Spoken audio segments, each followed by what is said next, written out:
Welcome friends. Hindi की ई पाठशाला में आपका स्वागत है। आज हम ग्रामर में दूसरे पाठ का अध्ययन करेंगे,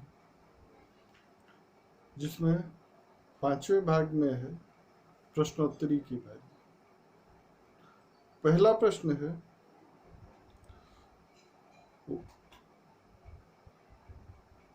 भाषा की सबसे छोटी इकाई किसे कहते हैं? आंसर में है वर्ण। भाषा की सबसे छोटी इकाई है। दूसरा प्रश्न है, वर्णों के व्यवस्थित समूह को क्या कहते हैं? आंसर में है वर्णों के व्यवस्थित समूह को वर्णमाला कहते हैं। तीसरा प्रश्न है, व्यंजनों के उच्चारण में किसकी सहायता से की जाती है? आंसर में है स्वरों की सहायता से। चौथा प्रश्न है, स्वर के कितने भेद हैं? आंसर में है स्वर के 3 भेद हैं। ह्रस्व स्वर, दीर्घ स्वर और प्लुत स्वर।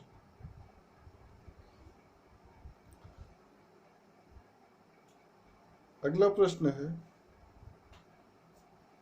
ह्रस्व स्वर में कौन कौन से अक्षर आते हैं?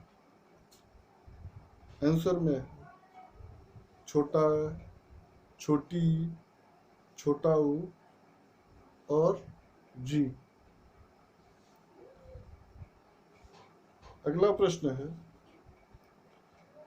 वर्णों को मुख से बोलना क्या कहलाता है? आंसर में है वर्णों को मुख से बोलना उच्चारण कहलाता है। आगे हम देखते हैं, कुछ प्रश्न हैं, उसमें सही और गलत के चिन्ह लगाना। पहला है, अनुस्वार का उच्चारण नाक तथा गले से होता है। ये गलत। दूसरा है, स्पर्श व्यंजन 26 होते हैं। ये भी गलत।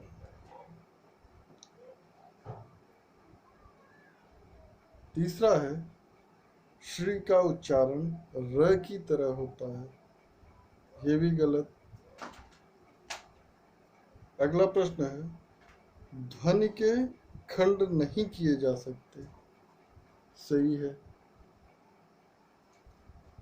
अगला प्रश्न, ह्रस्व स्वरों के उच्चारण में अधिक समय लगता है। गलत। लास्ट में है, अस्वर की कोई मात्रा नहीं होती। सही।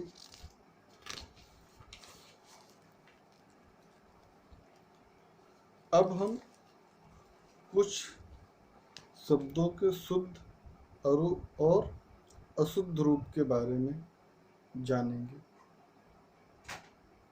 जिनका उच्चारण की दृष्टि से हम शुद्ध और अशुद्ध का ज्ञान करेंगे।